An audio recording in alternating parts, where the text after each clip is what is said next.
नमस्कार दोस्तों, मैं राजेंद्र और आप सभी का आपके अपने YouTube चैनल E4 एजुकेशन में स्वागत है।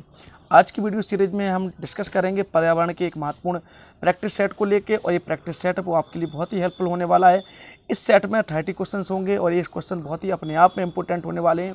जैसा रिस्पांस आपने पिछली प्रैक्टिस सेट में दिया है, उम्मीद रखता हूँ ऐसा ही स्नेह, ऐसा ही सपोर्ट इस प्रैक्टिस सेट को दीजिए और वीडियो को अधिक से अधिक शेयर कर दीजिएगा, ताकि अधिक से अधिक साथी भाई हैं वो वीडियो को देख सकें और नॉलेज को गेन कर सकें और वर्ग 3 की तैयारी में एक प्रमुख भूमिका है वो प्ले कर सके। तो दोस्तों वीडियो को, जैसा कि टेलीविजन स्क्रीन पर पहला प्रश्न है, ऊर्जा के प्रमुख स्रोत हैं नवीनीकरण ऊर्जा स्रोत, ऑप्शन नंबर बा अनवीनीकरण, उपरोक्त दोनों, या इनमें से कोई नहीं। तो आप सभी को पता है कि इसका जो करेक्ट जवाब है वो उपरोक्त दोनों, क्योंकि ऊर्जा के दो ही स्रोत होते हैं, एक होता है नवीनीकरण स्रोत और दूसरा होता है अनवीनीकरण स्रोत। तो इसका जो करेक्ट जवाब होगा वो होगा उपरोक्त दोनों।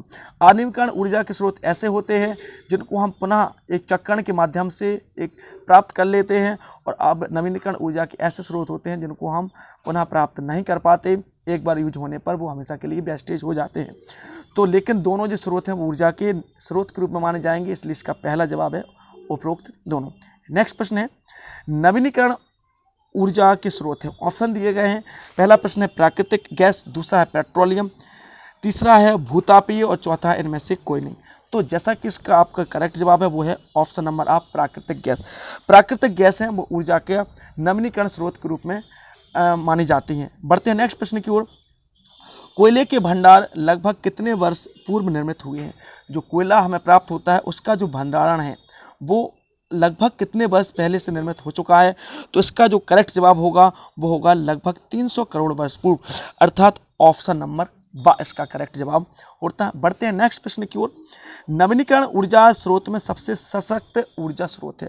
जो नवीनीकरण ऊर्जा के जो 3 स्रोत दिए गए हैं, जैसे कि नाभिकीय ऊर्जा, पवन ऊर्जा, भूतापीय ऊर्जा, ज्वारीय ऊर्जा, ये चारों जो हैं वो नवीनीकरण ऊर्जा के स्रोतों के उदाहरण हैं। लेकिन प्रश्न कह रहा है इसमें सबसे सशक्त ऊर्जा का स्रोत कौन सा है? तो सबसे सशक्त ऊर्जा का स्रोत है पवन ऊर्जा, अर्थात ऑप्शन नंबर बी।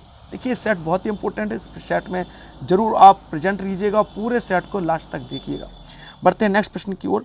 तेल कूप हैं वो पाए जाते हैं, तेल के जो कुएं होते हैं वो कहाँ पाए जाते हैं? पारगम्य चट्टानों के बीच, अपारगम्य चट्टानों के बीच, और वर्षा दोनों, या इनमें से कोई नहीं। तो इसका जो करेक्ट जवाब वो है अपारगम चट्टानों के बीच। जो तेल कूप, जो तेल के प्रमुख स्रोत हैं कूप के रूप में, वो अपारगम चट्टानों के बीच पाए जाते हैं। बढ़ते हैं नेक्स्ट प्रश्न की ओर।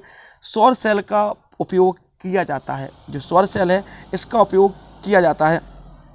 तो पहला ऑप्शन है संचार यंत्रों के रूप में, टीवी के रूप में, खनिज तेल खदानों के रूप में, या उपरोक्त दोनों। तो इसका जो करेक्ट जवाब है वो है संचार यंत्रों के रूप में। जो सौर सेल होते हैं इनका यूज संचार यंत्रों के लिए किया जाता है। बढ़ते हैं नेक्स्ट प्रश्न की ओर। सामाजिक जीवन की प्रथम पाठशाला, ये बहुत ही इंपॉर्टेंट प्रश्न। सामाजिक जीवन की जो प्रथम पाठशाला है की संज्ञा निम्न में से किसे दी जाती है? ये मान के चलिए बहुत ही इंपॉर्टेंट प्रश्न है। समाज का जो पहली पाठशाला होती है वो किसे कहा जाता है? तो उससे परिवार को कहते हैं। समाज की पहली पाठशाला परिवार को कहते हैं, क्योंकि जो एक विद्यार्थी होता है सबसे पहले वो परिवार से ही सीखता है, इसके बाद वो समाज में रहना सीखता है। तो उसका करेक्ट जवाब है परिवार। नेक्स्ट क्वेश्चन क्यों बढ़ते हैं। आसन अभ्यास के दौरान, आसन हो गया, यहाँ पे आसन होना चाहिए था। आसन अभ्यास के दौरान शरीर की मांसपेशियों में खिंचाव होता है, जिससे जब हम कोई योगा या एक्सरसाइज करते हैं, इस एक्सरसाइज के दौरान शरीर की मांसपेशियों में खिंचाव होता है, जिससे लचीलापन घटता है, स्फूर्ति आती, अवसाद दोनों, या इसका क्या करेक्ट जवाब होगा? तो इससे जो लचीलापन है वो भी आता है और स्फूर्ति भी आती है, इसलिए इसका करेक्ट जवाब होगा और अवसाद दोनों। यहाँ प्रिंटिंग है थोड़ी मिस्टेक। नेक्स्ट प्रश्न। पानी में रहने वाले जीवों के आवास को कहते हैं। पानी में रहने वाले जीवों के आवास को आप जानते हैं जलीय आवास कहते हैं। जो जल में रहते हैं वो जलीय आवास, स्थल पर रहते हैं उन्हें स्थलीय आवास कहते हैं, और जंगल में रहने वालों को जंगलीय। बढ़ते हैं नेक्स्ट प्रश्न की ओर। औद्योगिक श्रमिक को प्रतिदिन ऊर्जा की आवश्यकता होती है।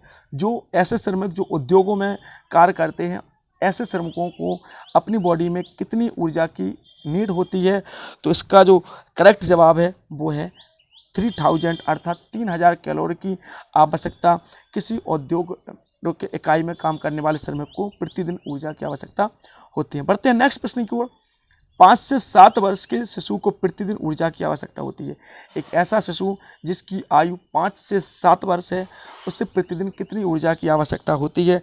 तो उसका जो करेक्ट जवाब वो है 1800 कैलोरी, 1800 कैलोरी अर्थात 1800 कैलोरी की 5 से 7 साल के बच्चे को ज़रूरत होती है। बढ़ते हैं नेक्स्ट प्रश्न की ओर। रोगों के कितने प्रकार होते हैं? जो जो डिसीज होती हैं, जो रोग होते हैं, उनके कितने प्रकार होते हैं? तो रोगों के 2 प्रकार होते हैं। Option number 1। नेक्स्ट प्रश्न की ओर बढ़ते हैं। संक्रामक रोग का उदाहरण है। ऐसा रोग जो एक दूसरे से दूसरे में पहुंच जाता है, उसका उदाहरण। ये 4 ऑप्शन आपके सामने दिए गए हैं। टीबी, कैंसर, हृदय रोग या इनमें से कोई नहीं। तो इसका जवाब है टीबी। जो टीबी है इसको ट्यूबरक्लोसिस बोलते हैं। ये आपका संक्रामक रोग है, अर्थात ये किसी व्यक्ति में हो जाए तो दूसरे व्यक्ति में ट्रांजिशन अर्थात संक्रमण दूसरे व्यक्ति को बीमार कर सकता है। बढ़ते हैं नेक्स्ट प्रश्न की ओर। असंक्रामक रोग का उदाहरण। ये 4 ऑप्शन दिए गए हैं। असंक्रामक रोग का उदाहरण क्या है? तो इसका जो करेक्ट जवाब होगा वो है आपका option number the cancer. Cancer कोई असंक्रामक रोग नहीं है, यानी ये एक दूसरे से नहीं फैलता है, जबकि टीबी हुआ, हैजा हुआ, टाइफाइड हुआ, ये संक्रामक रोग हैं, एक दूसरे में फैल सकते हैं। तो इसका करेक्ट जवाब होगा द। बढ़ते हैं नेक्स्ट प्रश्न की ओर। मलेरिया होता है, जो कि आपकी बॉडी में मलेरिया हो जाता है, जिसकी हम कभी कभी जाँच कराते हैं। तो वो मलेरिया है वो किस कारण से होता है? खराब पानी पीने से, मच्छर के काटने से, दोनों से, या इनमें से कोई नहीं? तो स्वाभाविक मलेरिया है मच्छर के काटने से होता है। और आपसे प्रश्न करता हूँ कौन से मच्छर के काटने से मलेरिया होता है?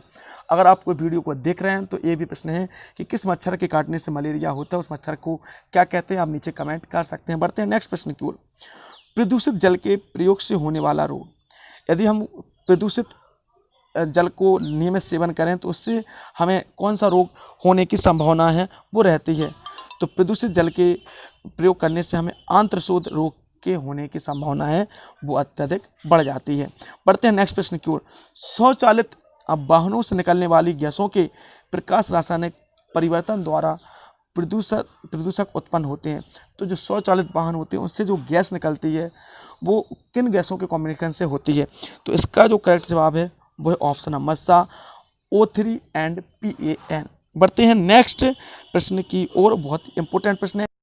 जी हाँ दोस्तों, टेक्निकल इश्यूज़ के कारण पूरी वीडियो है वो अपडेट नहीं हो पाई है, इसलिए क्षमा चाहते हैं। नेक्स्ट वीडियो जल्दी ही चैनल पर आएगी। अगर आपको वीडियो अच्छी लगी है तो वीडियो को लाइक कीजिएगा, अधिक से अधिक शेयर कीजिएगा और चैनल को सब्सक्राइब